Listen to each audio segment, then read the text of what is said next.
Okay,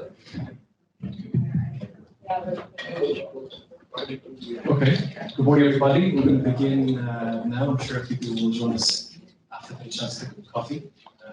I know 9 a.m. start, particularly people who are joining us from outside Brussels, and this is a bit ambitious. We do our best. So my name is Darragh Turble. I'm from Housing Europe, and along with the UIPI and the NRG2peers project, we are presenting this event this morning, boosting energy communities in the EU. I'm going to just quickly run through the agenda for today. I'm sure you've seen it, but just in case. So in a few moments, we'll be joined by Simona Doka, who is the project coordinator for NRG2peers. She will be joining us online from her home in Rome. She will give you a quick overview of NRG2peers and what the ambition of the project is.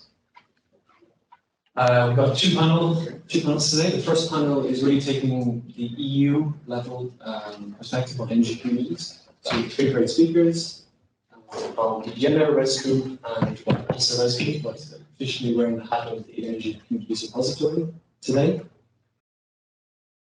Then we'll give you a generous coffee break, half an hour for the all-important coffee and networking.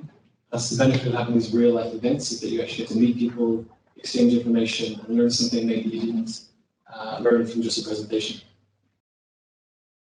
Then we have a second panel, which is really looking more at the member state perspective. So we get the EU ambition, we get the EU scale, what's really happening on the ground, what's happening with people who are trying to establish energy communities, what are the opportunities and the barriers that maybe they've identified. So we've got three case studies. We have one from the Netherlands, one from the Valencia region in Spain, and one from Flanders here in Belgium. And then we'll finish today at 12:30. We have those remarks also from Simona. I'm asked to remind you that we have to try and leave the venue as quickly as possible for those of you who aren't staying for the second session, because you have to change the room and so on and get prepared for that event. So that's it. We'll try as best as we can to keep that agenda.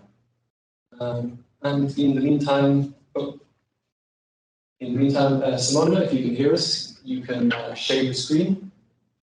Yeah, I can hear you. Can you hear me?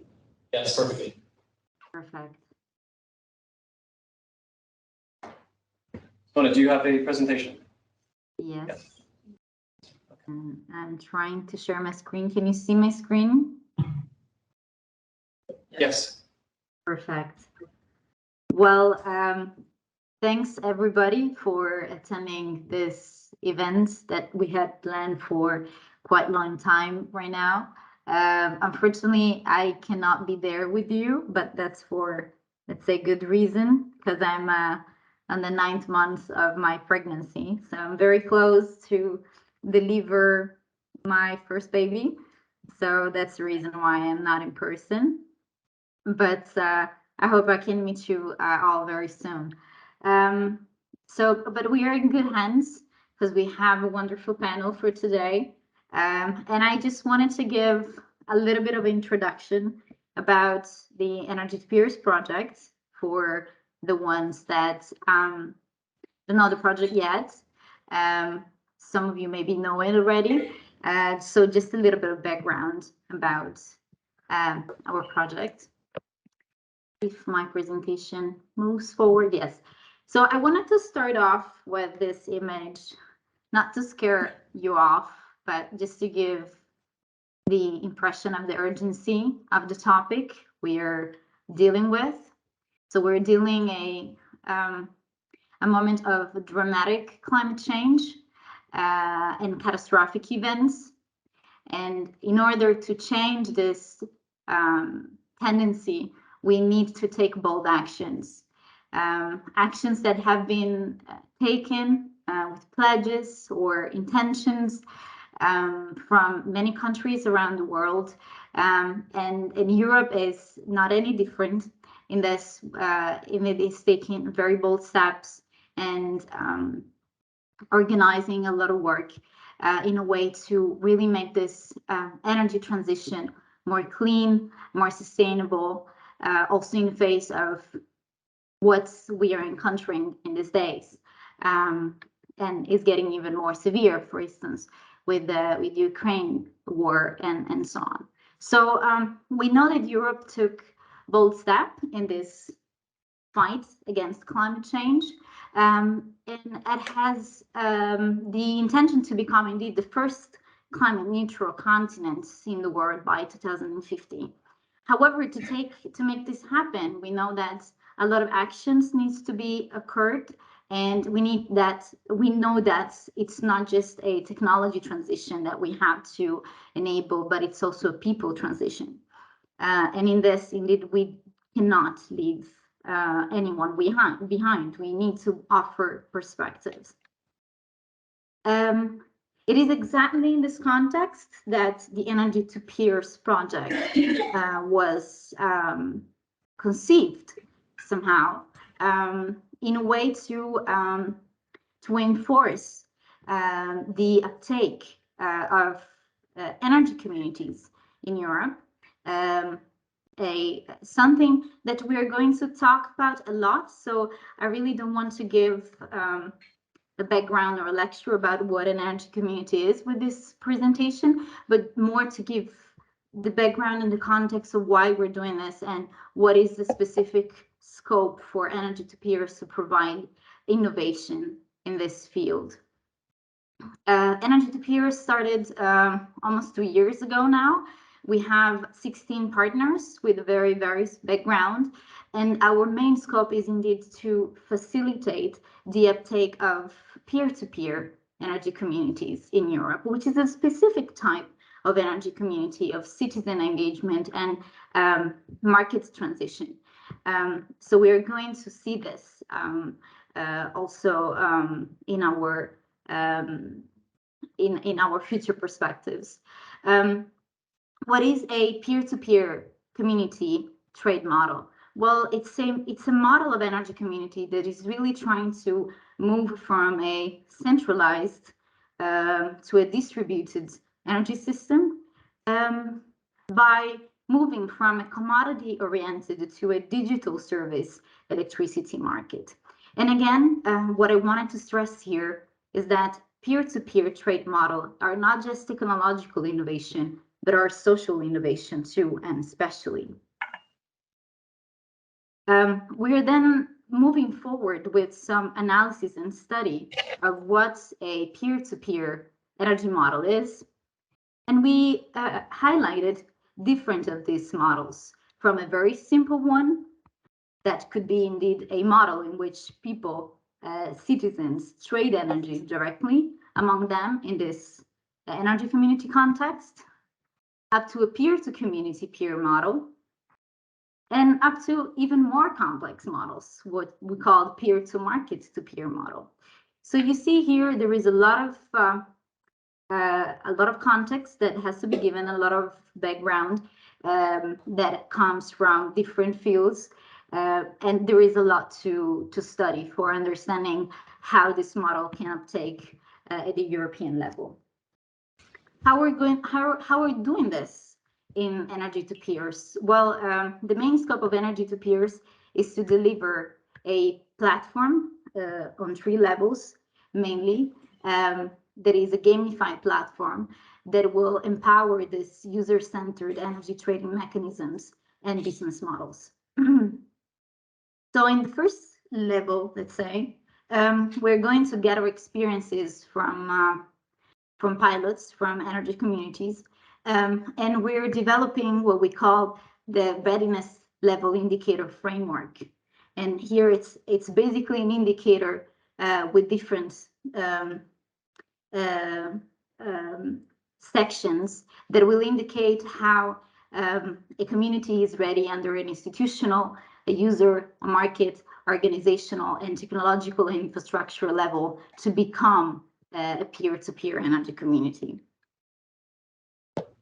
The second level relies to the real operational part of a peer-to-peer energy community. So there we are supported by technical and IT partners to develop a smart demand response mechanism and optimization mechanisms for energy communities to shave peak demand at a community level.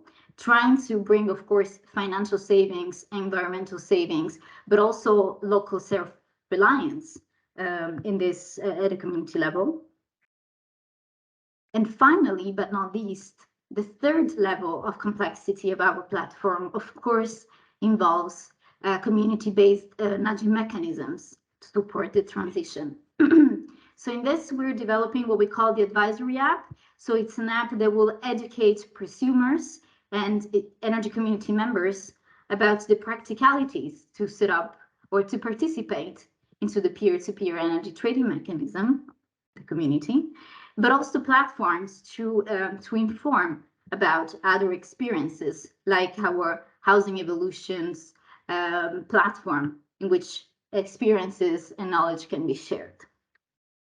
So it's a very ambitious project, but we're not doing this alone, because we have, like I said before, a very committed group of partners.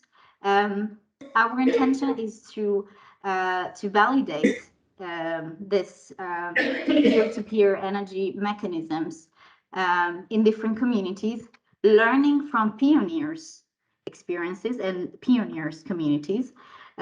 Specifically, our innovators are based in the Netherlands.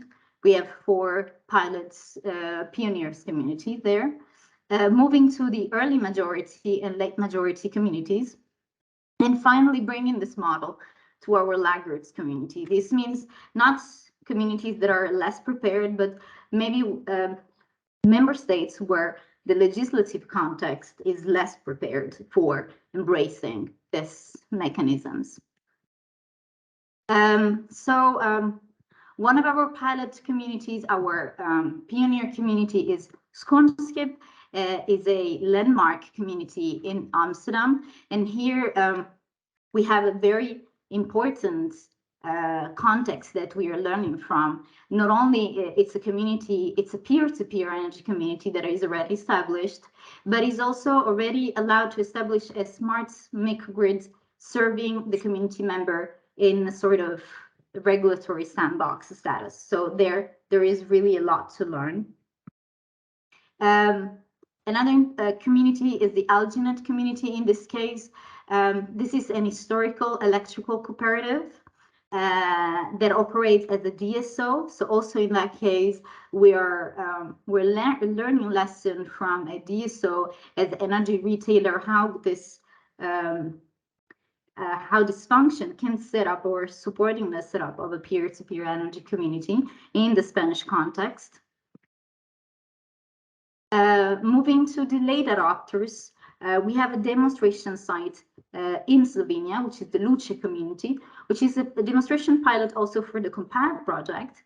And in that case, also this small mountain village is already operating as an energy island, and it's also already granted a sort of regulatory sandbox from the Slovenian government, exceeding the maximum limits of renewable energy installed to achieve greater savings, and also trying to enable this peer-to-peer energy mechanism. And finally, last but not least, we were very surprised to move along with this Italian context, a context in which, from one hand, the RED II directive has been already embraced from the national context, but where the operative regulatory is still missing. So in fact, peer-to-peer energy mechanisms cannot be developed at the moment, but we are moving forward in trying to establish an energy community first and trying to understand how we can enable this mechanism, learning from lessons from the communities that did this beforehand. So you see, we have like I said, a very ambitious project, but we are moving forward very near to our closing end at the end of September next year, 2023. Next step in this path, in this journey that we're doing together in NRG2peers, of course, our roadshows, so the meeting with the local energy communities will go forward, and the collection of information to set up a regulatory roadmap and the support of the advisory app at the European level. So really trying to bring this lesson learned at the context of member states up to a regulatory roadmap and advisory app that will work also at the European level. I hope I haven't taken too much time from us today. However, this is our website. These are our social media links. You can find more information about this. You will find some of our colleagues and partners of NRG2peers here in the audience, so really stop by. And this is for us, for NRG2peers, a moment to learn from you as well as the experts, and to, of course, share our ideas, but overall to make this event a moment of sharing and learning for everyone. So thank you for attention and enjoy the event in Brussels. Thanks a lot. Thank you, Simona.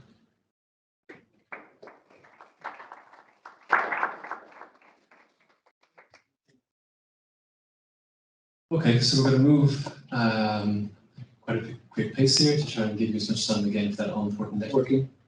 Just something we definitely missed during COVID. So actually, this is the second event in the three-event series. The first event was last year.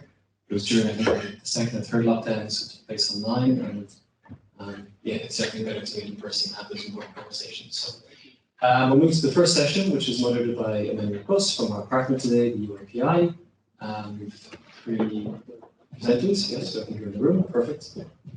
So, Emmanuel. Thank you, Dara. Thank you, Simona. I hope everything is fine for you. I'm Emmanuel Kuss. I'm from the International Union of Property Owners. We are the counterparts of Housing Europe for the private sector. We represent homeowners association in Europe, co-owners association, private landlords, and real estate companies association. For us, energy community is really a very important topic, something we really look into, like for Housing Europe. So we are very happy to be in this consortium. We are learning a lot, and obviously now with the soaring energy prices, the insecurity of energy supply, the topic became even more important for our members. We met a year ago, as you just said, Dara. It was online. And back then we discussed the EU legislative framework. At EU level, they decided in the previous legislative package to develop a legal framework for energy communities in Europe. A year ago, we discussed the implementation of this framework. What were the challenges, remaining challenges in this implementation? But a lot has happened since last June. First, we had the publication of a huge legislative package, the Fit for 55, the biggest ever legislative package from the EU in order to reach our climate objective. Then we had the Ukrainian war and the risk of lack of energy in Europe. The Commission tried to tackle that. They published Repower EU. So there's a lot of things last year. Sorry, is something wrong with the microphone? No? I will take the other one. Yeah, the microphone just maybe we are lacking energy, but so I would say lots happened. So I'm happy to have more or less not the same panel as last year, but almost. And on this panel, some of the, I would say, greatest experts in Europe on the energy community. So I have Achille Agnosté, I'm French, I should know, but he's from DG Energy. B1 unit is dealing with fair transition and consumer. And I would say that Achille is Mr. Energy Community in the Commission because he's one of the officer mainly dealing with the topic. Then we have also, nice to see you again, Joyce Roberts is from RESCOOP, the European Association of Renewable Energy Cooperative. Is one of the greatest experts as well on the topic, is also working with national level and local level in order to promote the implementation of the current European framework. So he's really an expert on this issue. And we have his colleagues next to him, Myriam Castagnier. So you are also from my scoop, I think, but you are in charge of coordinating the European, what's the exact name, European Commission Energy Community Repository. So it's a new tool set by the European Commission together with a certain number of stakeholders at European level in order to facilitate the deployment or support the deployment of energy community in Europe. So without further ado, I think we'll start with you, Achille. I don't know if you have a presentation. I have a presentation. Use the microphone and you can click Is this microphone working? Yeah, that would be fine. I'm not that experienced working with this anymore. Okay, you can hear me? Yes.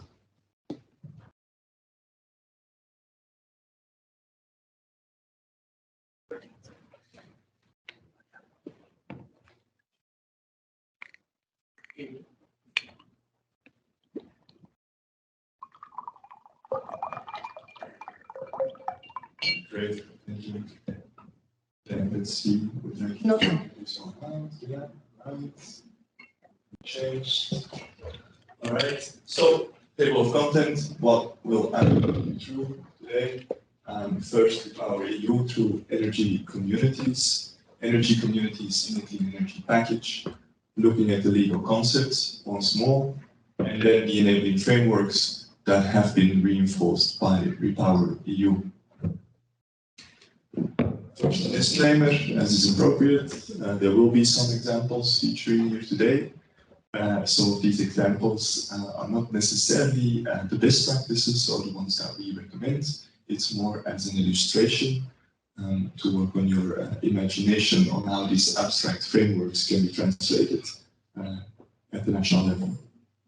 So, repowering EU through energy communities. The purpose of Repower EU, there's three pillars. One is diversifying energy supplies. This primarily has an international angle. We have two others, which is produce clean energy and save energy. And we do believe, Commission, that the energy communities can help deliver on these two objectives by increasing acceptance of renewable energy technology and mobilizing private capital investments therein. It can also help save energy by providing energy efficiency services to their members, basically operating as one-stop shops, but benefiting from a high level of trust coming from the local community, but also an increased understanding of the local context. In addition, some research is indicating that becoming a member of an energy community requires you to interact with energy, make decisions about energy projects, and thus subsequently increases your consciousness about energy. And that consciousness about your energy use, of course, translates into other innovations or actions that you might take at an individual level. Now, energy communities may also help to secure access to affordable energy. And this is quite important today in the energy crisis. They could also play a role for low-income households, but none of this is a given. It's not if you set up an energy community, you will achieve this automatically. There are some conditions. Let me just skip back. To getting into the next slide. Securing access to affordable energy, what it means for the energy communities is they have their own production capacity, and it's balanced with consumption loads of their customers. As long as they can have this delicate balance, they don't have to go through the wholesale market. And so they can avoid the price signals that come from the merit order curve at the power exchange. However, this balance is not easy to maintain. We can ask even Dirk from EcoPower, here present today, who led by example, I think, for a long time in this regard. But it's not easy to maintain prices even in this climate, even if you have available production capacity for your members. Yeah. we go. Oh, instead now. So, Repower EU, what do we have for the citizens and communities therein? We have a couple of instruments that were produced. We have the Chapeau communication, the Repower EU communication, that asks member states to speed up the transposition of the electricity market directive. And there, of course, the provisions for active customers, but also citizen energy communities. Mutatis mutandis, you can interpret this as a nudge for the Renewable Energy Directive as well, but we see that member states are much more progressed with the transposition thereof. And fundamentally and ultimately, this is an electricity market issue as well. Then we have the EU solar strategy to set up at least one renewable-based energy community in every municipality, with a population higher than 10,000 by 2025. It's an objective that we have outlined in this communication, quite an ambitious one that is and will be subject to discussion here today and future user sessions and other conferences and webinars to come in the near future, undoubtedly. In addition, the Commission has introduced several measures also to enable energy communities and that member states need to take on the ground and that reinforce the clean energy package. Last but not least, the Commission has committed to set up an energy communities facility by 2024 that will provide cascade funding to energy community initiatives. Now I'm going to fasten the pace because I think I've already taken too much time. Permitting recommendation, simplify and ease permit granting. There is a guidance document attached to that recommendation. It's good to look into that also to get some inspiration on how this can be done on the ground. Communities struggle to get access to the grid because there are burdensome requirements such as you have to have a building permit, for example, prior for committing to the application process. Then you have, last but not least, the biomethane action plan. So we also envision a role for energy communities in biogas, with the possibility to also upgrade that biogas to biomethane. Now, the purpose under the clean energy package for the energy communities was public acceptance, private capital, mobilization, flexibility to the market, and empower consumers and engage citizens in energy decision making.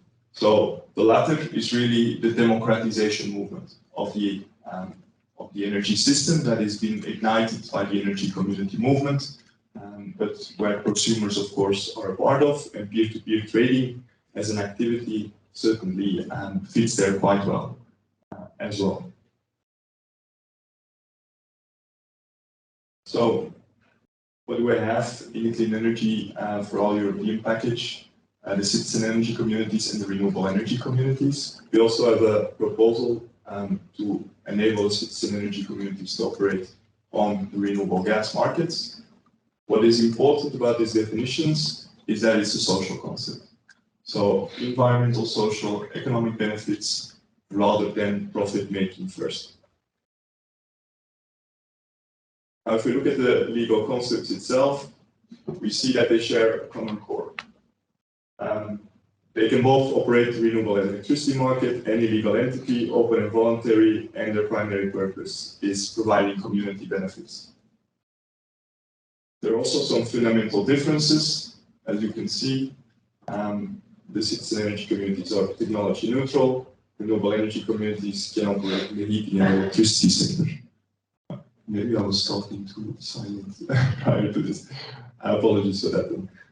Citizen energy communities, they have also the possibility for any entity to participate. So it can also be public companies, larger enterprises, and thus allowing for a bit of innovation in terms of actor configuration.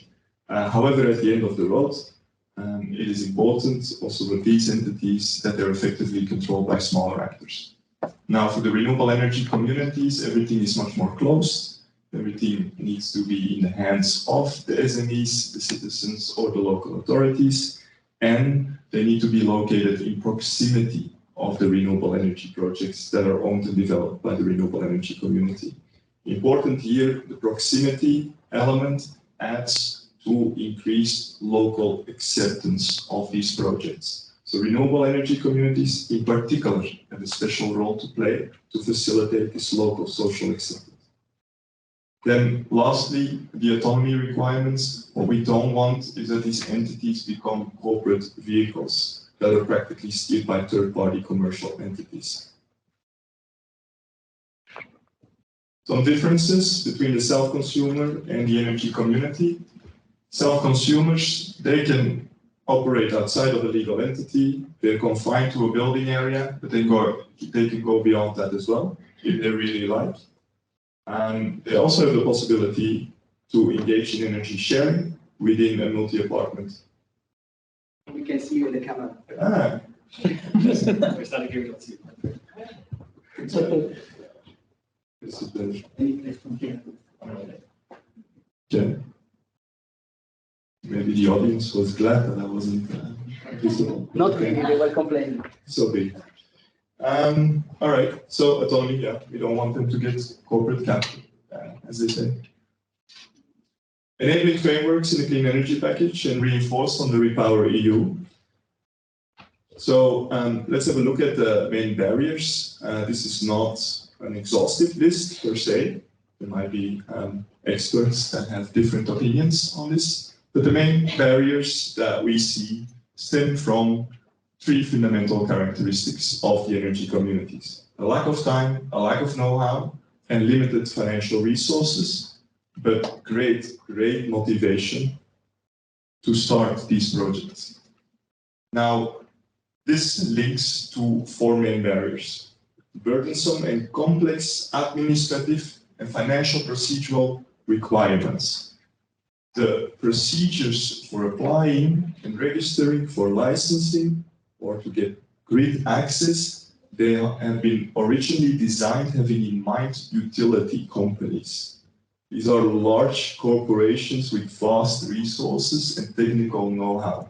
This is in no way feasible for the energy communities to match. So member states should think carefully on how they can redesign without, of course, jeopardizing fundamental objectives of EU policy, in particular security of supply. Now, second one is difficulties to secure financing and accessing support. Non-professional entities working with crowdfunding, sourcing finances from their members as citizens, having difficulties to show what their long-term revenue will be and building sustainable business models.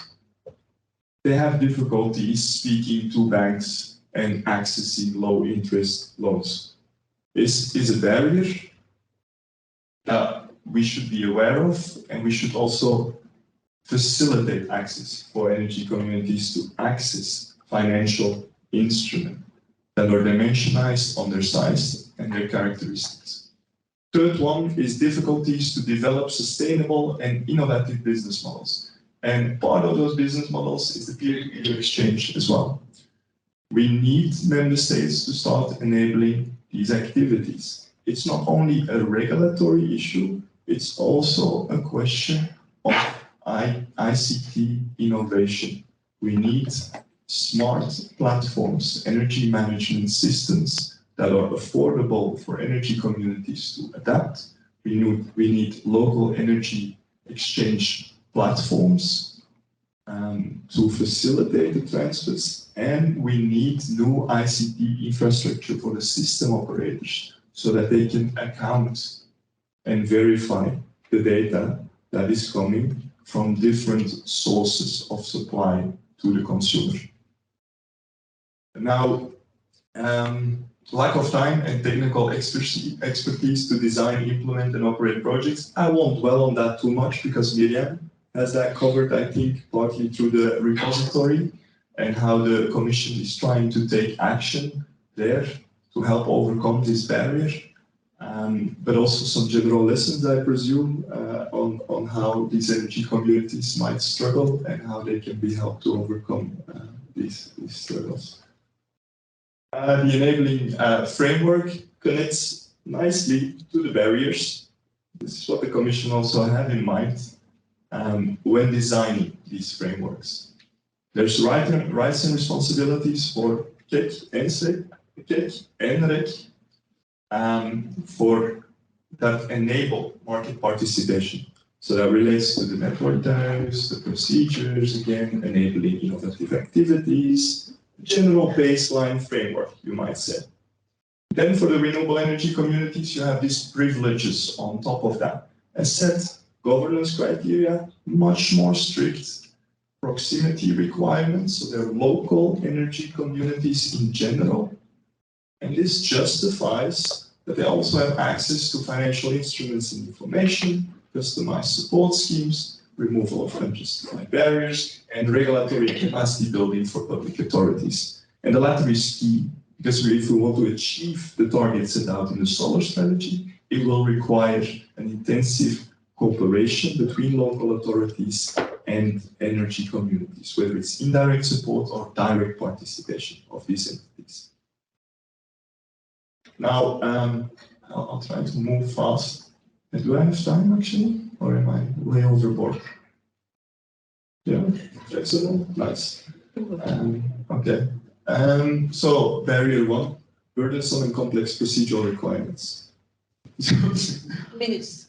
2 You minutes. can do that in 2 minutes? All right, so it should work. Okay, a bit more. Okay. All right. So let's focus at REPowerEU measures then, primarily. So we ask again in the solar strategy, please member states adapt administrative procedural requirements, look into this issue, look at the guidance document, look at the recommendation published by the Commission to guide you through this process. Here we have some examples that are also spelled out in the guidance document. So we have, for example, the possibility that a building permit is not required for a connection, or to reply on the connection capacity for 2 years in order to obtain a building permit. That's a good example of how that could be translated for grid permitting specifically. Now, securing financing and access to support. Here we ask integrated one-stop shops that guide energy communities to build capacity and secure access to financing. We have a very nice example from Ireland. I don't like to name, but this is really a nice example that guides the energy communities through a 3-step process: learn, plan, do, learn from each other, get into contact with experts, design a master plan that contains the financial concept, the business plan, feasibility studies, and subsequently go to the implementation phase, the do phase, by also connecting them to financial resources. Support schemes. We call for member states to make use of flexibility provided by the stated guidelines if they choose to still provide operational support to renewables. We see that energy communities, they struggle to compete with larger players for these subsidies. So member states again should be mindful of potential issues in terms of competition and try to alleviate the barriers. And then energy sharing. Okay, this is probably one of the most relevant slides for the peer-to-peer of today. So basically what we have enabled is an energy community. They can invest in their production installations, and every electricity that they produce from those installations, they can share with their members. It's a big question mark whether sharing is different from supplying, but well, it might actually be implied since that it would be disproportionate to equate it subsequently with supply, with all the responsibilities that come with it, and given the fact that sharing is only coming from one specific source that is fully owned by the energy community. The scope of things, again, directed is quite not clear or not clear. When I go over time,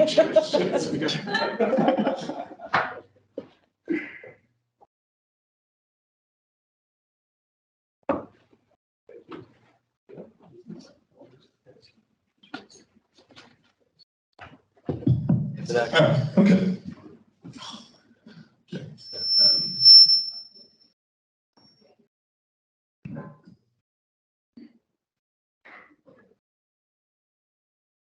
this.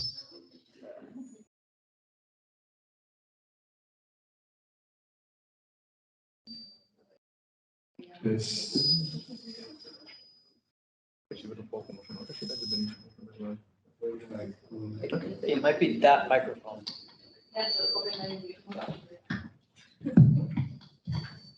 Okay, nice one, Josh.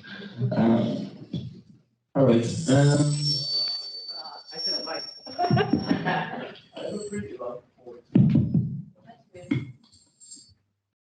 It's coming. No, it should be. Which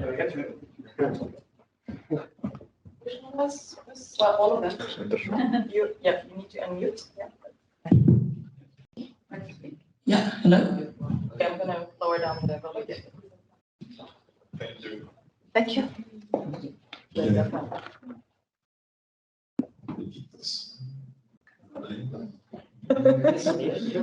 You don't dare to go. Yeah, okay, yeah. No, I was waiting for her to turn down the volume, just in case.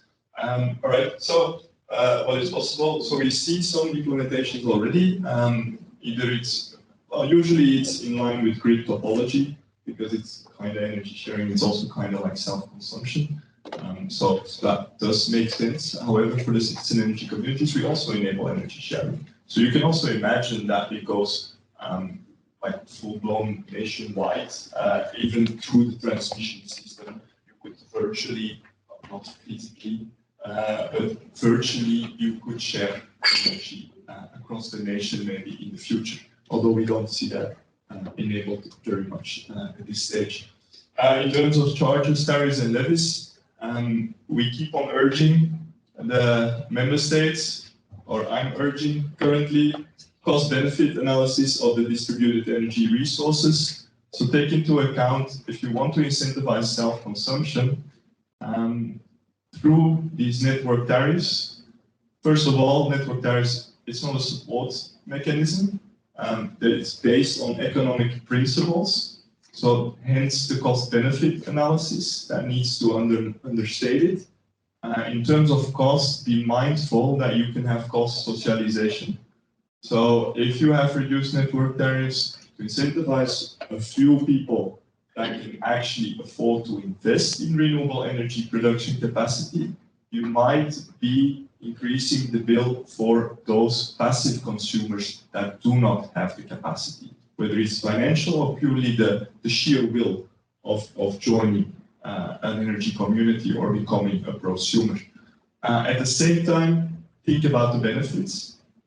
Locally consumed and produced electricity also leads to reduced network losses, for example. What it also leads to is potentially reduced operational costs for the transmission system operator.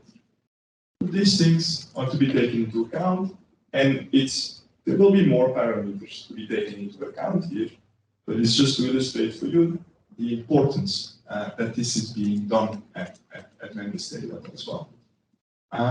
We see some implementations, some people exempt from grid fees, others do not. It's also an implementation of this directive. And with that, I will say the last about consumer rights and system-related responsibilities, because it's highly relevant to the peer-to-peer exchange and the energy sharing. Who takes on the responsibility of ensuring these consumer rights? And are these consumer rights burdensome for these type of innovative activities to emerge? Two valid questions. For our directives, we've been quite clear. The consumers cannot lose their consumer rights when they're participating in these schemes. We do not ask the question, or we do not delegate, or we do not mandate who should then subsequently be responsible. System-related responsibilities, balancing, collecting network tariffs. Let's be realistic in the sense that if I start trading tomorrow with Miriam, let's say, my electricity from my solar PV, making me financially financially responsible for the imbalances that I might cause on the system, could be regarded as disproportionate and disincentivizing also me engaging in this activity. So it's something to be mindful of for the member states. it's not regulated explicitly currently in our directives. There is a possibility in regulation to exempt from balancing responsibilities up to 400 kilowatt. Well, it's something to consider. And then these are our projects, and I will not say anything about them because one of them will be presented by Miriam for the technical assistance. The advisory hub, also an important initiative.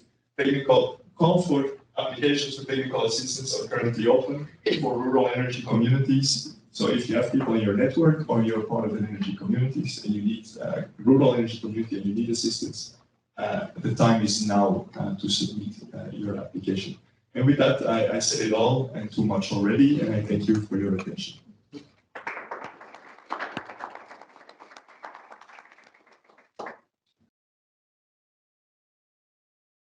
Yeah.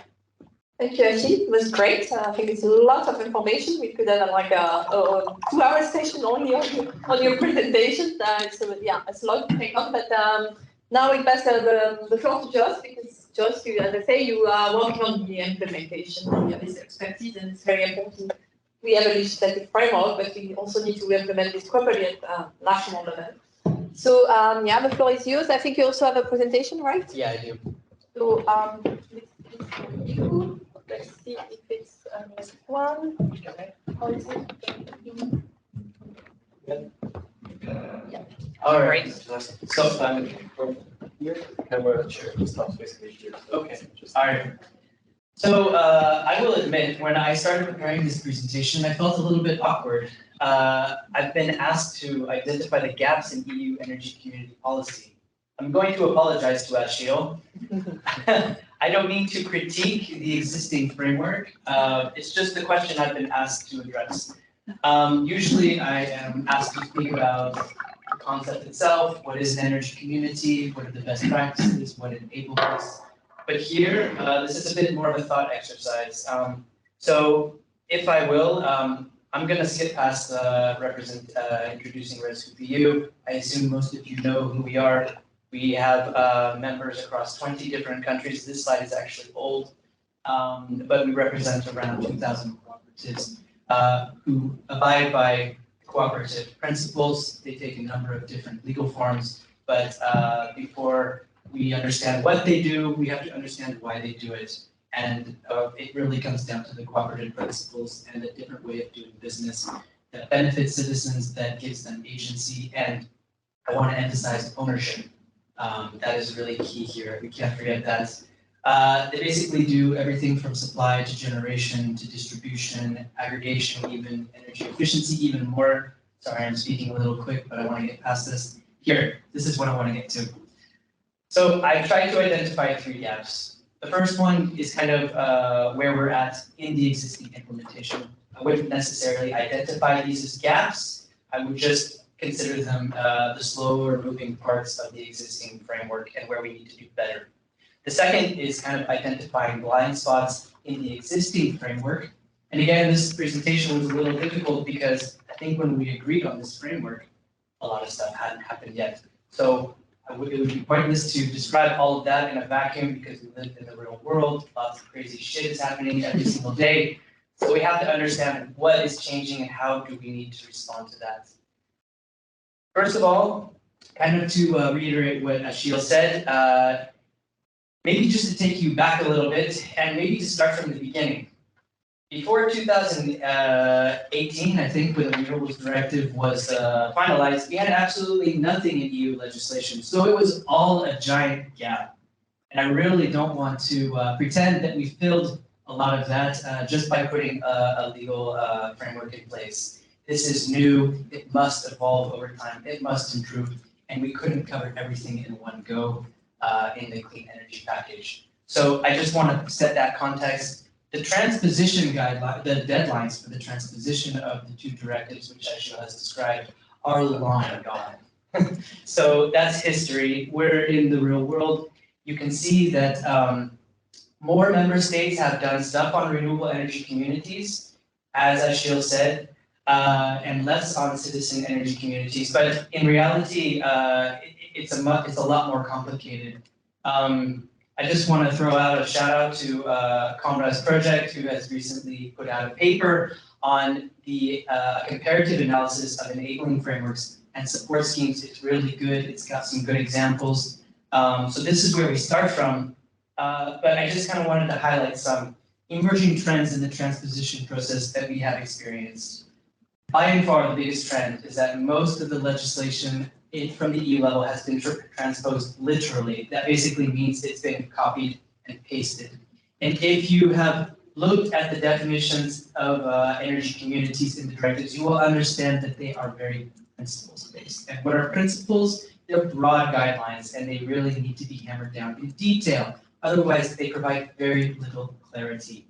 Now, mostly, I mean, a lot of the definitions have this as well, but on the other end, when it comes to the enabling frameworks, this basically requires member states to put in place policies and measures to identify each of the elements that are in that enabling framework. And very few member states have actually done this. In fact, most member states have not even undertaken an assessment of what the actual potential of energy communities is at national level and what the barriers are. And our rationale when we were designing this is that we wanted member states to look at the ground, what's going on, what are the barriers, and then develop an enabling framework to address those barriers. So we've actually skipped past the homework exercise that the member states have set for themselves. Some of the member states have done a little bit more. They've either assigned a role to a regulator or another national authority to develop the specificities or secondary regulations over time. Some have placed deadlines for themselves, others have not. So it's really a patchwork of everything. And what it comes down to is we cannot implement these concepts at a national level in most member states, even if there is legislation at a national level. A couple of other issues that we've seen is that how the member states are defining energy communities vis-a-vis other activities like self-consumption and energy sharing is rather scattered, it's a bit schizophrenic, and it doesn't really represent a coherent understanding of what these technical and energy communities as an organizational concept are. I believe that is partly because of how we drafted the directive. We stuffed a lot of stuff in there. And so I do believe it creates a little bit of confusion. So I don't think that's completely the member state's fault. Again, I already mentioned the failure of assessing the potential. And when it comes to the support schemes, not all member states are fans of support schemes. That's fine, they have a right to do that. But the new state aid guidelines, we were waiting for new state aid guidelines to acknowledge energy communities. They are finally in place. So we have some really good stuff in there, but we've also found that some of the more administrative procedures in getting schemes approved, counterfactual analysis, business case scenarios, these are very difficult if you don't have an actual sector to assess. So we see this as kind of a chilling effect for member states who maybe want an excuse to do nothing or just have too many things to do. Now I'm gonna fast forward to maybe the Fit for 55 package. This is still pre great fossil energy crisis. Basically, when we came out of the clean energy package negotiations, we had acknowledgement, but we didn't have, we were missing some areas. And the two biggest key ones were the energy efficiency area and renovations. Now, energy communities are not explicitly mentioned in either of those pieces of legislation at the moment. However, the Commission, and so I'm giving them credit here, we've actually tried to address these gaps. And currently in the trilogues, the Parliament is engaging with the Council on, we have strengthened those concepts. So now we have stronger acknowledgement of energy communities in achieving energy savings, in addressing energy poverty, and one of the other blind spots, which is district heating. That's something that we really, it's actually the oldest model that we have almost for energy communities, because if you didn't live in a city back in the early 1900s, either the municipality built your heating network or your even electricity network, or you had to do it yourself. So actually, a lot of our early electricity and heating networks were consumer owned. This is how they literally started. They didn't stay that way, but some have. And I'll get back to that. Another issue is local planning for renewables deployment.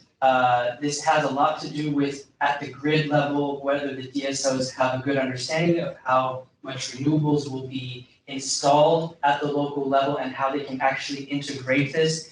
We failed to see a sort of joined up approach with municipal planning, urban planning, and we really need to join these together because energy communities also need transparency about what the possibilities are for them. If they shouldn't be citing a project where there is already problems in the grid and they might contribute to that, it's wise to know that so that they can at least have a reasonable conversation about where it would be good to put a project. And national objectives for the development of locally owned renewables. This is a recommendation in the national energy climate plans for member states, but by and large, most of them have not. A couple of member states have, and that's really good because high-level objectives basically establish a chapeau for all the policies that you want to put in place in order to meet that objective.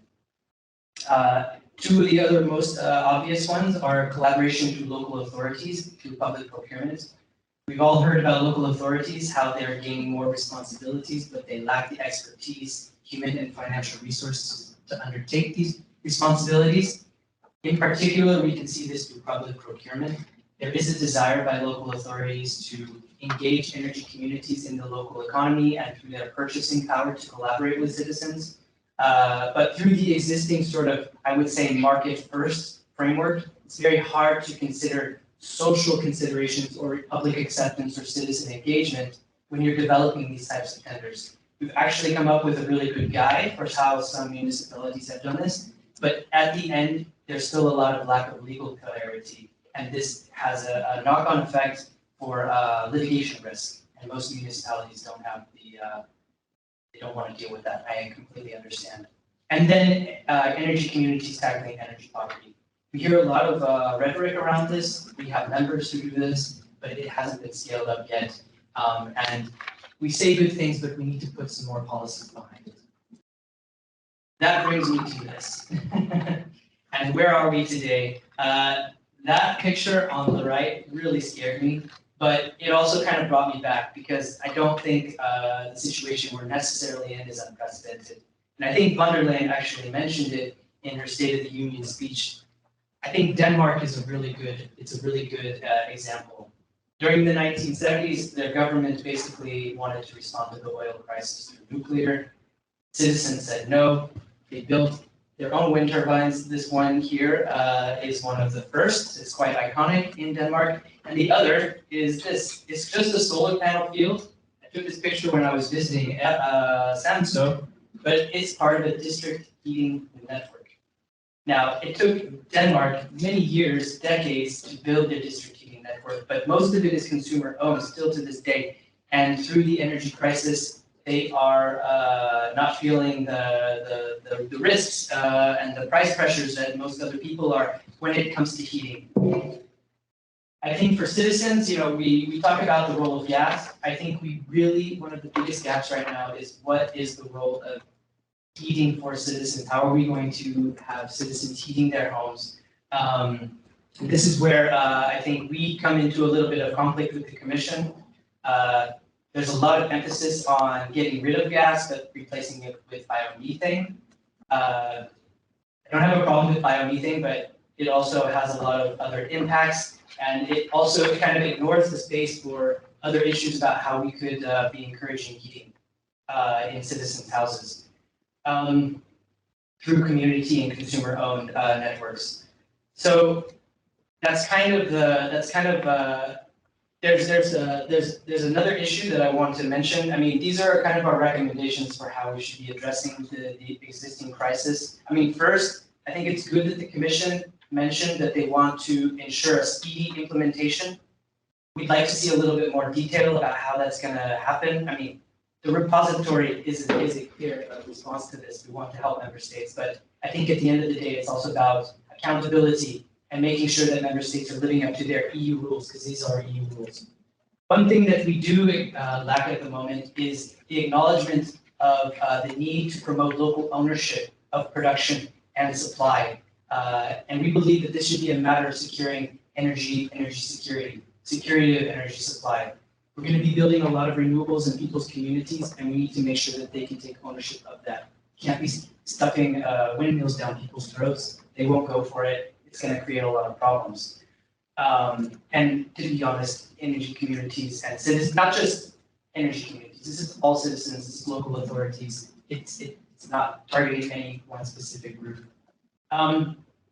Again, I think we need to do good in the trialogues. We need to make sure that acknowledgement for energy communities, for energy efficiency and renovations is widely acknowledged. We need to see some member states coming up with some policies about how to provide that. I think EU financing can also be, and public financing can be good for that.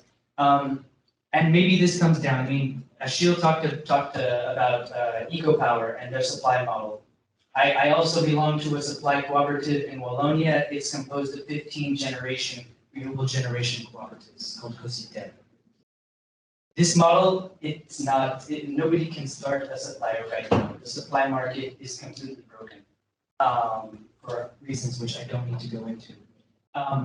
We need to rethink the markets. EcoPower, other suppliers in NRG2peers have grown out of a national framework because that is what has existed. But a lot of us are thinking locally. We don't necessarily want to transfer molecules from one end of the country to the other. We want to think locally and we want to impact locally. And what is it going to take for that? We need to rethink supply. There's been some good stuff from the member states transposing, giving license exemptions for supply so that communities can locally supply. But by far, there's a lot of work that needs to be done in this area. And there are a lot of fundamentals in the market design that needs to be changed. Everything from enhancing local pricing to looking at how we distribute energy tariffs between customers connected on the transmission network and the distribution network. I mentioned the cascading principle on name. I won't go into it because it will take way too much time. But there are a lot of things that we need to do if we want peer-to-peer exchange, local trading markets to happen. And again, I think this comes to what strategy do we have for all of this. I think there's a lot of tension between centralization and decentralization. So when I hear the Commission talk about biomethane, I almost think it's a centralized concept. I think we need to be thinking about how we're integrating different local renewable energy production so that it can maximize the impact at the local level. At the end, I mentioned this before, but it's really important. We kind of started this from scratch. We put as much as we could into the clean energy package, but it's a lot, and it probably needs to be parsed through. A lot of people have come into the space. A lot of people saw energy sharing as an interesting business model, and they thought, oh, it's in the energy community article. I need to set up an energy community to engage in energy sharing. But I will say this, setting up an energy community is not for everybody. Some people really want to take responsibility. They're tired of the utilities. They want to start their own. They want to take responsibility for providing themselves with their services. Lots of other people don't, and that's fine. We need to give everybody their space to operate, to make sure that we're not undermining those actors. So I think at some point we are going to have to kind of parse through what exists to make it more rationalized. I'm going to stop there. I probably went over time, but sorry. If you want to see any of the resources that we have on the existing transposition or implementation, please visit our website. Thank you.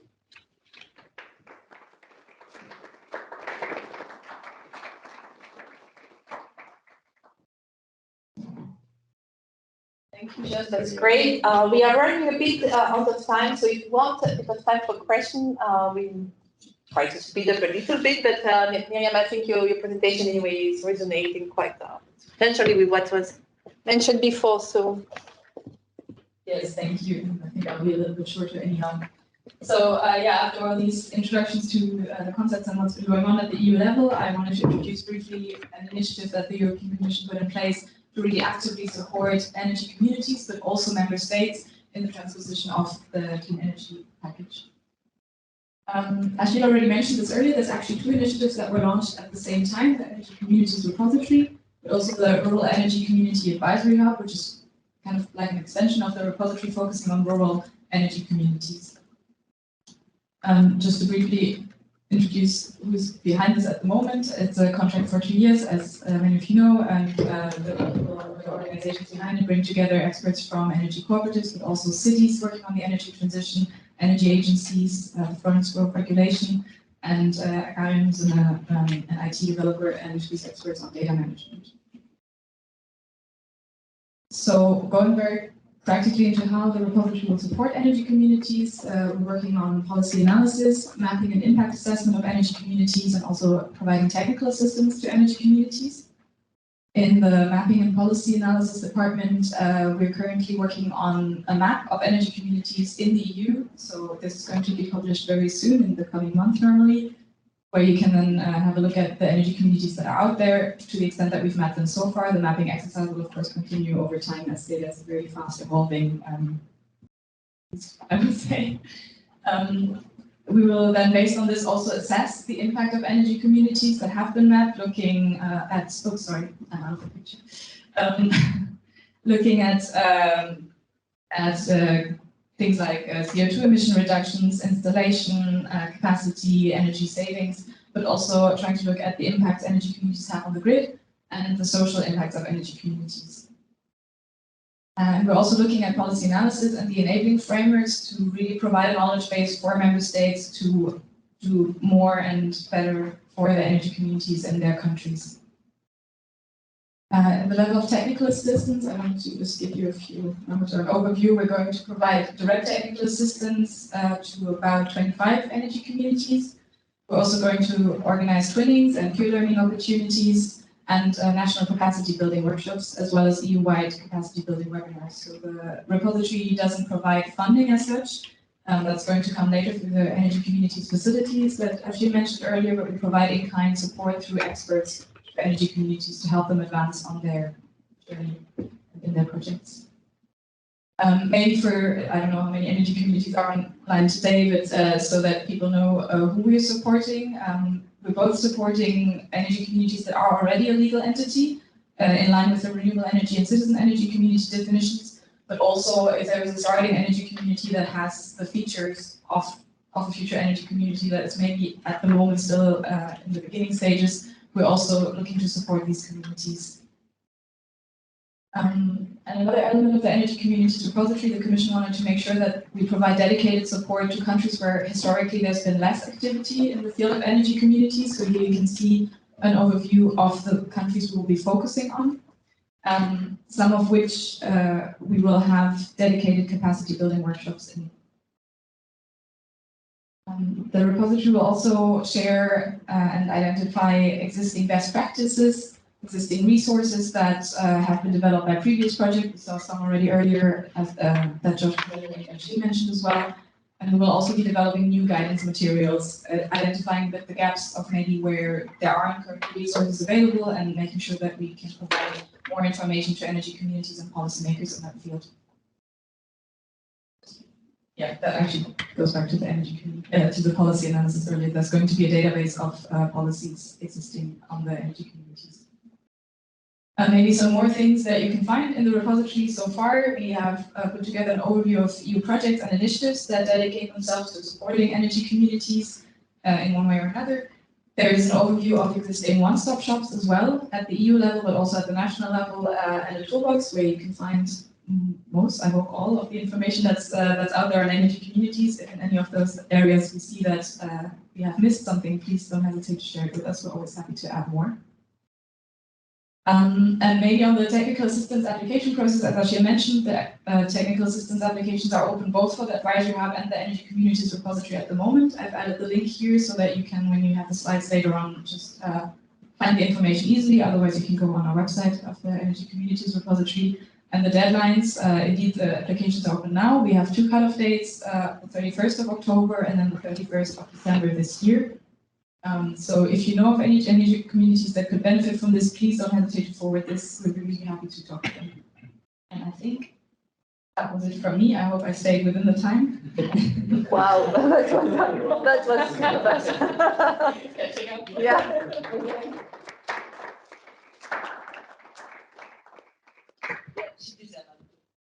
No, it was, thank you for that. I think it's very, very interesting. I think I will give the floor to question. I just one or two questions from my side. I think you mentioned just something that resonates a lot, the local framework and the local planning for renewable. This is something very important for us, not only in terms of energy community, but also when you're a single owner and you want to develop or you want to use renewable, you need to know what's coming locally. So that's a very important point for us as well. And I guess in the context of energy community as well. So maybe you can give us a quick update of what's going on in the trilogue on this issue, and if there is anything.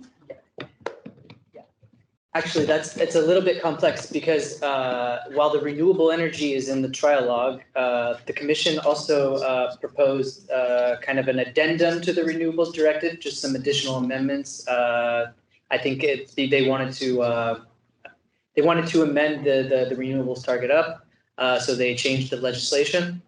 So basically, in the Parliament at the moment and in the Council, we have introduced a new article that's kind of multifaceted. First, it's on multi-level renewable energy planning, so making sure that there's coordination between the national and the local level, but also distinctly at the local level, making sure that local and regional authorities have the tools and resources to be able to undertake like heat mapping, solar maps, this type of stuff, because these are actually part of the tools that a lot of cities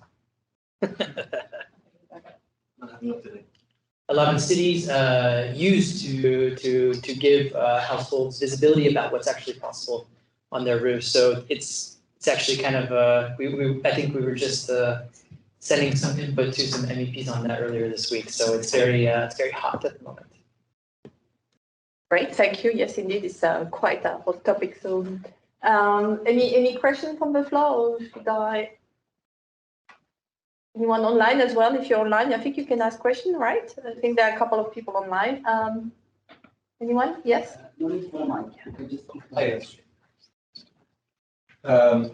Or idea. Yes.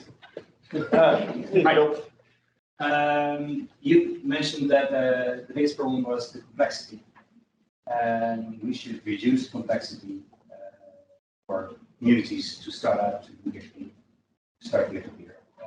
But I've witnessed still some legal hard barriers.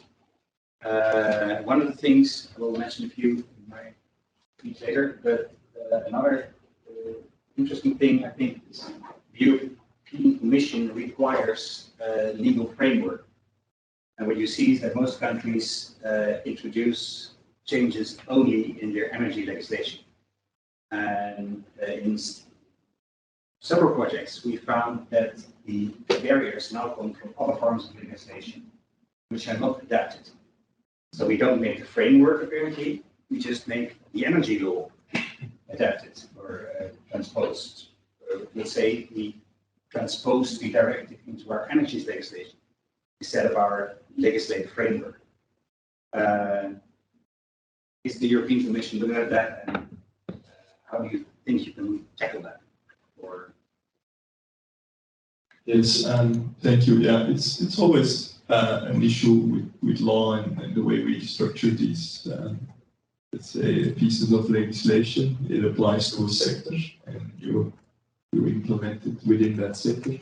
Of course, a wise implementation takes into account the entanglement with other parts of legislation, such as company law, tax law, and environmental law, and with that I also mean building permitting. So it's a valid point to make. From the Commission side, we are fully aware that member states are more implementing generally in isolation. I think the strongest point that we have put forward now on the REPowerEU is also the recommendation to speed up permitting procedures. We talk about permitting procedures, we're also talking about building permitting. So it's not only confined to energy only. So that recommendation also counts for environmental law. and member states should be aware of that. With respect to the planning issue, part of that recommendation is also that member states would designate areas, identify areas where there is renewable energy exploitation potential, so that it's easy to go areas that are easily identifiable by any project developers, so they know where they can already potentially implement their project. And I think that's already a useful step forward, in addition to this article in the Renewable Energy Directive proposal that is currently under negotiation. And regarding the permitting, sorry, maybe without a microphone.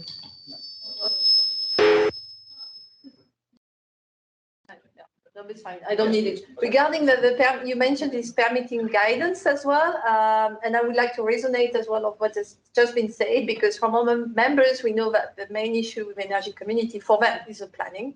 The planning part is very complex and takes a lot of time. And you mentioned these guidelines. So these guidelines were pre-repower, and now indeed with repower, the whole permitting issue has become quite a hot topic, let's say, also in Parliament. What is in this guideline? How can we use this guideline? I guess they are made for member states, but as let's say potential energy communities, what could you propose, or what would be?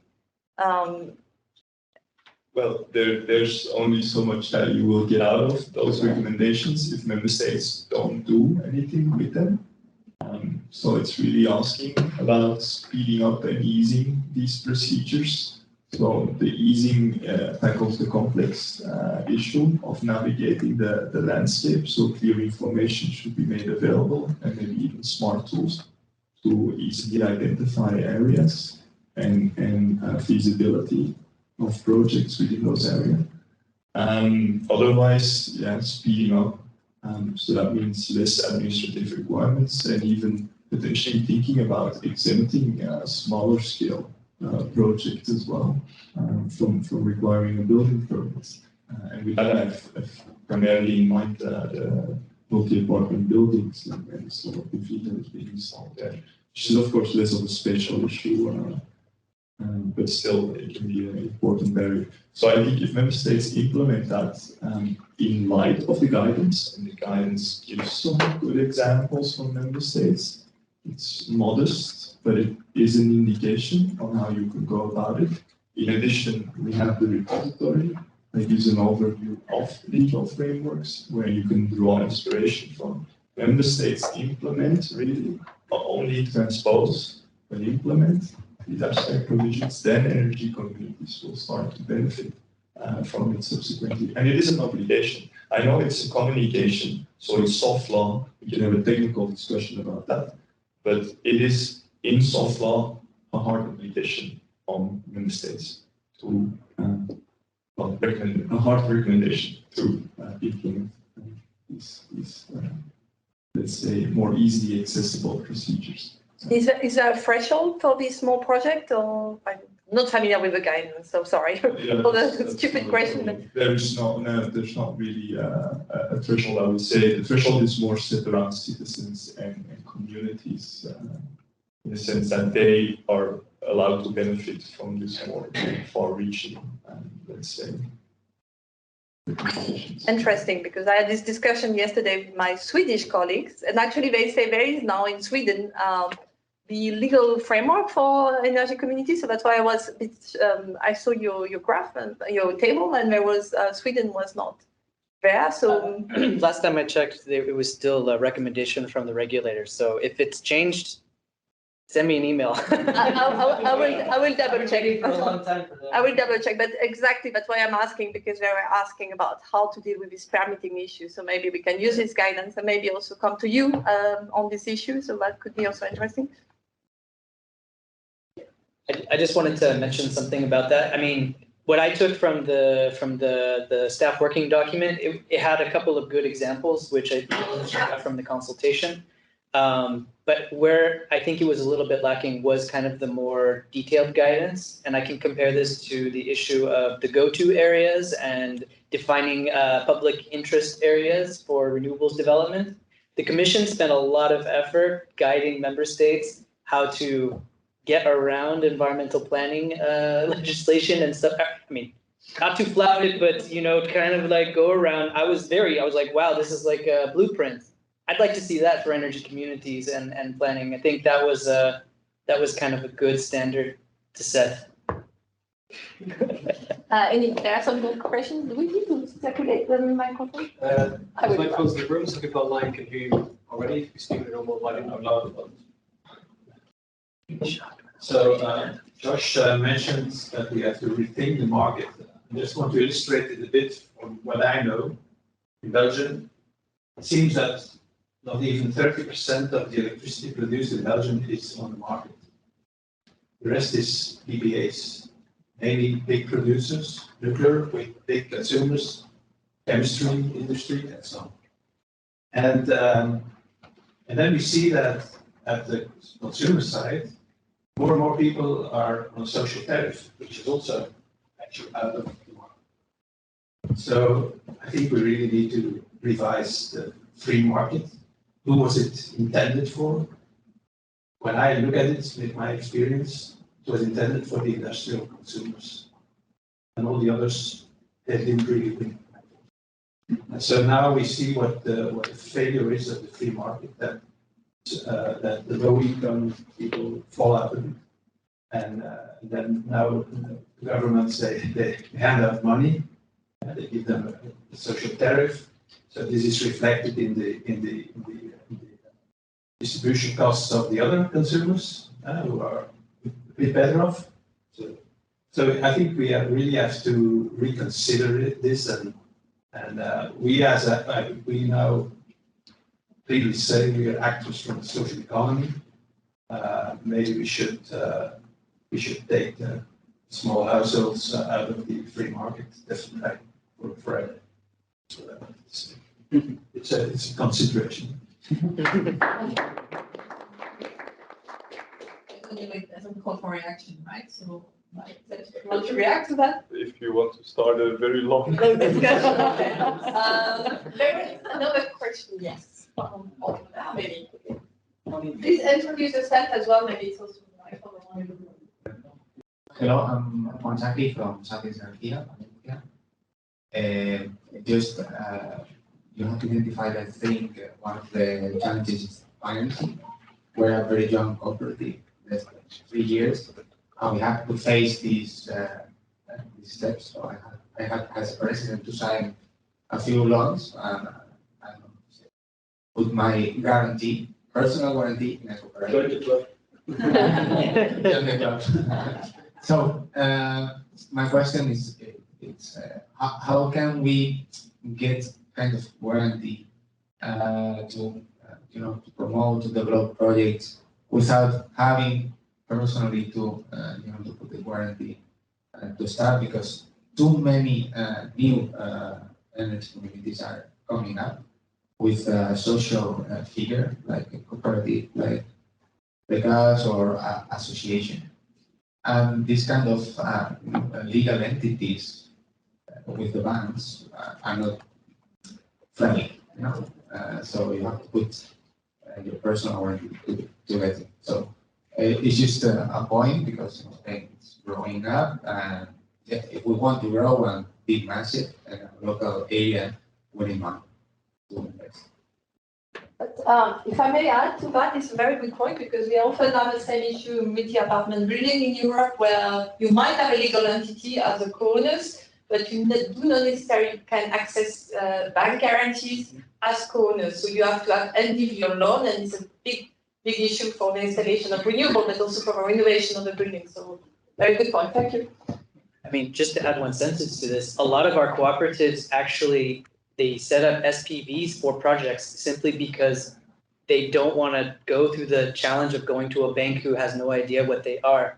And that's problematic. I mean, that's a more systemic issue. I think it's more about familiarizing traditional banks with these cooperatives. They see they're small, they've never heard of one, and they're like, what do you want me to do? So it's a real problem. Yeah, just wanted to. Supported by the financial authorities. Their attitude towards cooperatives is supported by the financial authorities who are very afraid of risky loans. So it's not the bank, it's not always the bank itself, which doesn't want. Sometimes the bank which doesn't, is not allowed to finance. It's a good point to make actually. Just to add, I will not be able to give a full exhaustive answer and solution to that issue, but what I understand, what might happen in practice is that you have a good cooperation with the local authority, so they can also be a guarantor. You can also have an internal contractual arrangement with the other members of the energy community, so you will be personally held accountable if anything goes wrong, but then you can have a subsequent contractual arrangement with the rest of the community that ensures that they will also vow to be accountable to you and subsequently. That's a way to go about it. Otherwise, in terms of really putting energy communities on the map and on the radar of financial institutions, making them understand better what these entities are about. I think first and foremost, it's important for us to enable, from a regulatory stance, sustainable business models for these energy communities. If they have sustainable business models, then they can also showcase this and they can show their long-term projected revenue in a credible way, reducing the risk for the banks, making it more easy for them to also come forward with low interest loans. On the other side, from the EU perspective, there's an important potential role that the Smart Cities Facility marketplace, Smart Cities marketplace could play here. They have basically in-house this matchmaking exercise with people coming from the financial industry with renewable energy projects. We are also within the Commission currently exploring on how we can also integrate these energy communities in this process. So we already have the technical assistance to bring forward projects. At the moment where they need to access financing, they could go through the matchmaking exercise of the Smart City Marketplace. It would be a good way to also give credibility and visibility as it's being pushed forward through a Commission initiative. That's as far as I can get with that issue. There was another question here. Apparently, we don't need a microphone because there are microphones everywhere in the room. So just speak a bit louder, and I think it will work. I'll try. Thank you for the interesting presentations. Lots of food for thought. There's one thing that I would like you, maybe Josh and Achille, to briefly reflect on. And when we talk about like smart grid communities, peer-to-peer trading, there's this element of the digital energy infrastructure and how that is regulated or not, and also issues of ownership there. And we all know that when energy communities start doing smart stuff, it becomes not more, but rather less transparent. So do you have any reflections on that element of energy communities and how to best support them?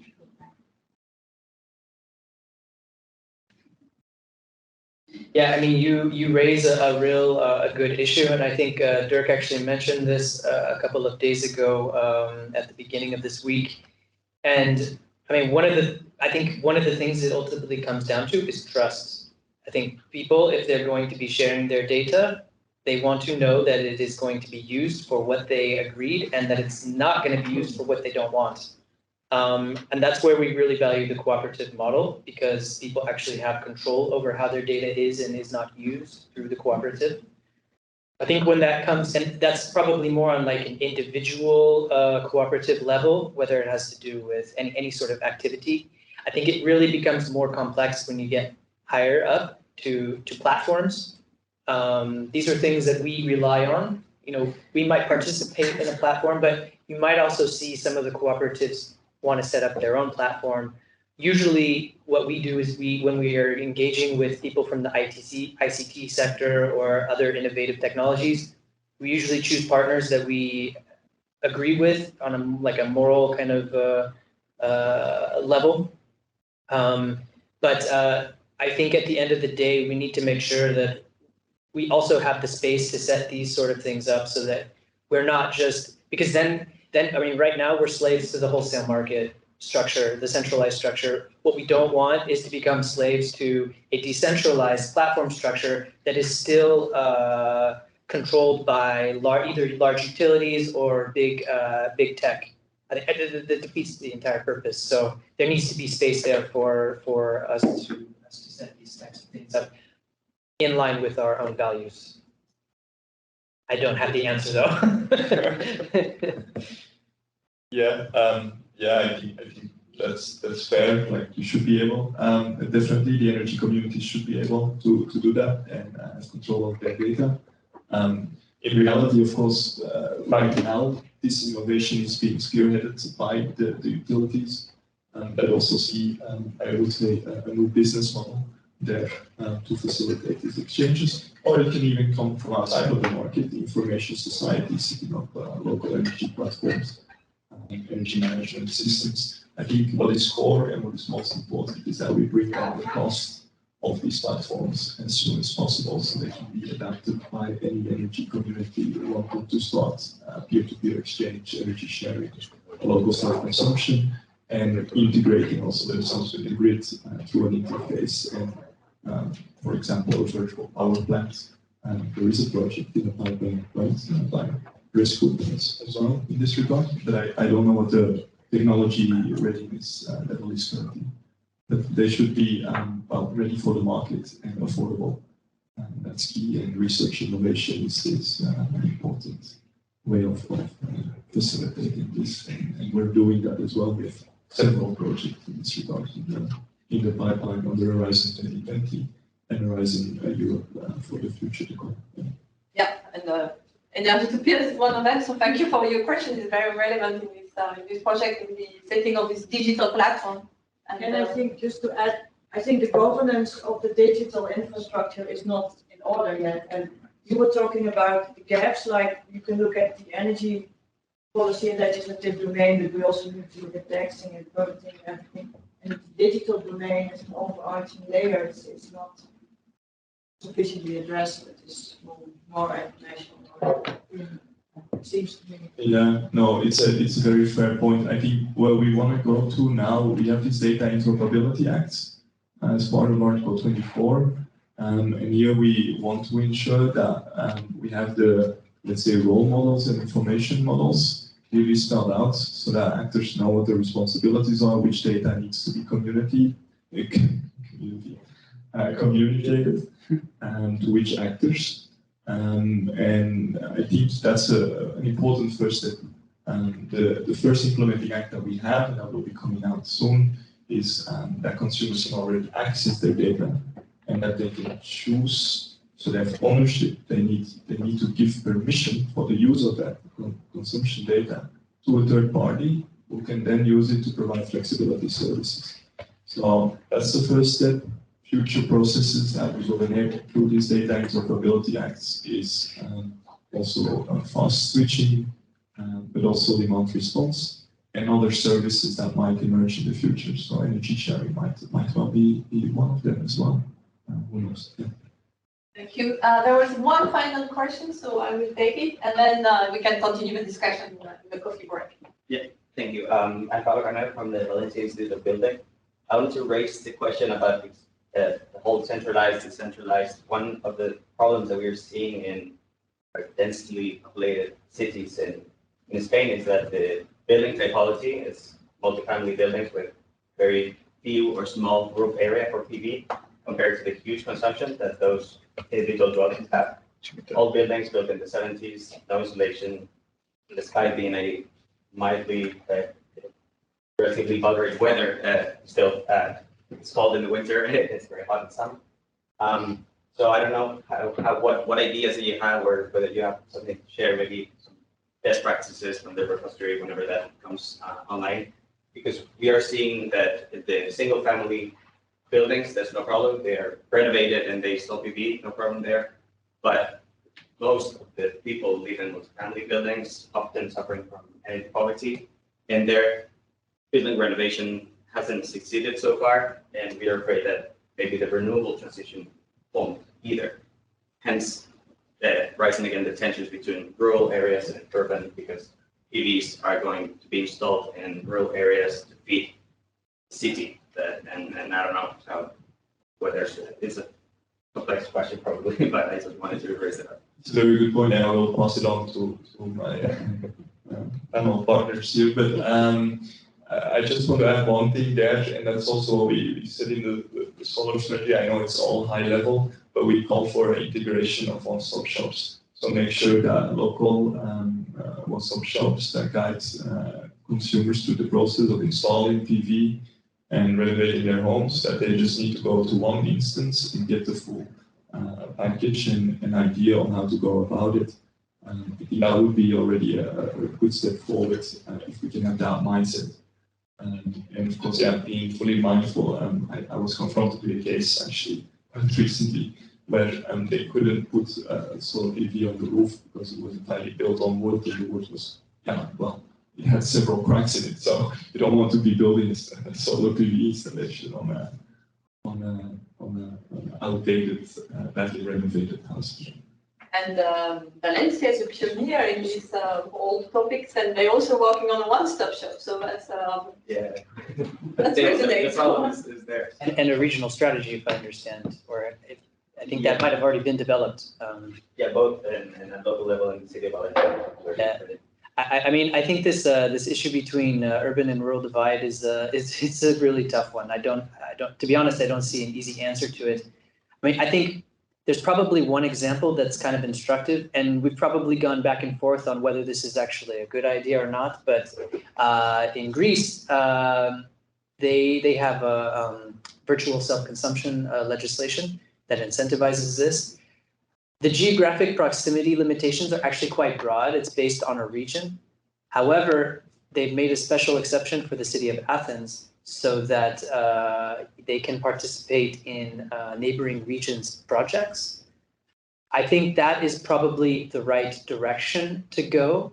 The only thing we need to make sure is that it's not just energy communities being set up by urbanites in rural areas. It really needs to be driven from the rural areas as well. And I think I mean, there's also, I think that's where the local planning can also come in more useful, because you can identify areas where renewables can go. And I forgot to mention this, but within identifying those areas, identifying specific areas for energy communities, because one of the biggest barriers, non-regulatory barriers our members tell us about is access to sites. It's incredibly competitive to find sites to build renewables, and our members are slow movers. Like we're not, we're not well resourced, so we're often late to the game. So I think also prioritizing space, and I think the local authorities, the regional authorities have a big role to play there. Thank you. Thank you for this very interesting discussion. Thank you for your presentation. I think we will have more discussion later, but this was really interesting. So I hope maybe next year we can meet again in this room or somewhere else, and see how things have progressed. So that would be great. So thank you for the speaker. And